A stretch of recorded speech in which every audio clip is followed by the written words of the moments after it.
Welcome, ladies and gentlemen, to another episode of Howard's Opinion, the premier destination for insightful analysis and thought-provoking commentary on the world of sports. I'm your host, Howard, and I'm thrilled to have you join me today as we dive into the latest developments from the National Football League. Now, let's get straight into it, shall we?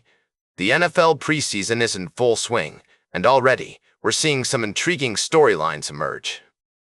One that caught my eye recently involves the Dallas Cowboys and their quarterback, Dak Prescott, who made a rather bold prediction about his team's chances this season. In a conversation with Los Angeles Rams owner Stan Kroenke, Prescott expressed his confidence that the Cowboys will meet the Rams again in the NFC Championship game. This statement, while it might be seen as a mere motivational tool by some, underscores the level of ambition and determination within the Cowboys camp. It's no secret that the team has faced its fair share of challenges, including a disappointing 7-10 record last season and the ongoing contract saga with star edge rusher Micah Parsons. However, Prescott's declaration also reflects a deeper aspect of competitive sports, the psychological game. By making such a statement, he not only sets a high bar for his team, but also sends a message to their competitors. It's a move that can galvanize the Cowboys' fan base and potentially unsettle their opponents, including the Rams, who are looking strong with recent acquisitions like wide receiver Davante Adams. The question, of course, is whether the Cowboys have what it takes to back up Prescott's claim. The team has made some key moves, including the trade for wide receiver George Pickens and the promotion of Brian Schottenheimer to head coach. Yet, with the likes of the Philadelphia Eagles standing in their way in the NFC East, the road to the NFC Championship game will be anything but easy. As we explore this story further, it's also worth considering the broader implications of such predictions. Do they serve as a catalyst for team morale and performance, or can they backfire by placing undue pressure on players? How do these statements influence fan expectations and engagement with the sport? These are just some of the questions we'll be pondering today on Howard's Opinion. We'll delve deeper into the world of NFL preseason news, analyzing the strategies, strengths, and weaknesses of teams like the Cowboys and Rams, as they gear up for what promises to be an exhilarating season. So, stay tuned for more in-depth analysis, expert insights, and lively discussions. We'll be right back with more fascinating sports news on Howard's Opinion.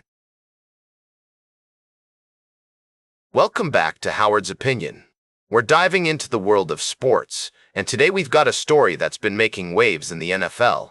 The Indianapolis Colts are gearing up for another season, and all eyes are on quarterback Anthony Richardson.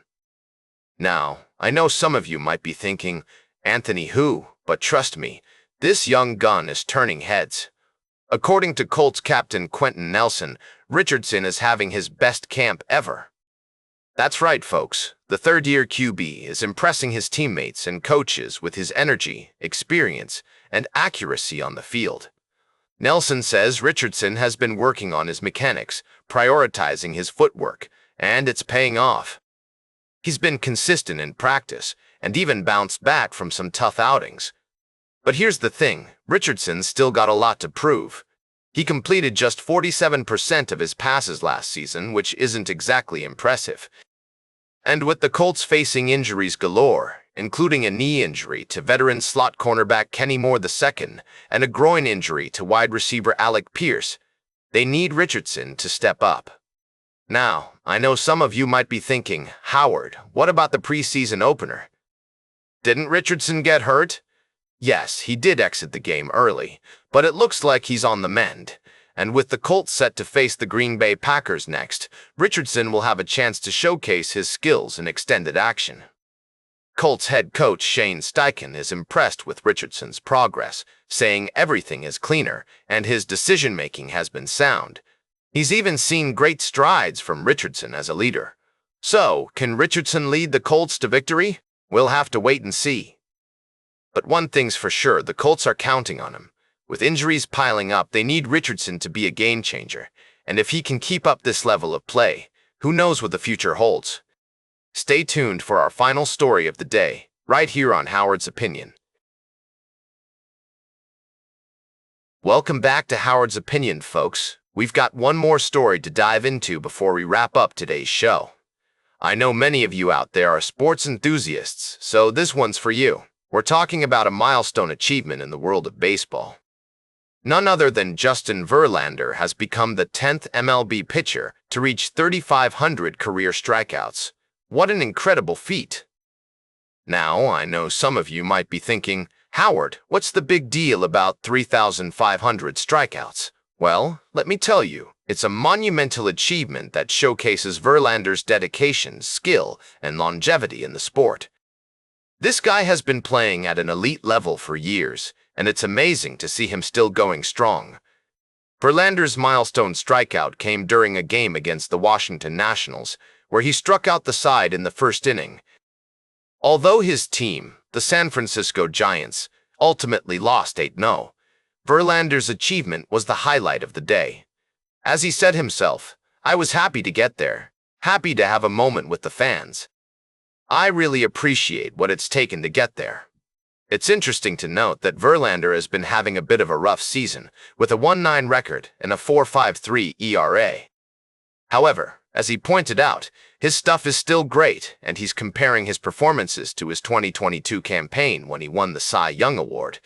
So, it's clear that Verlander is still confident in his abilities and is working hard to turn things around. As we close out today's show, I want to leave you with a thought. What does it take to achieve greatness like Justin Verlander?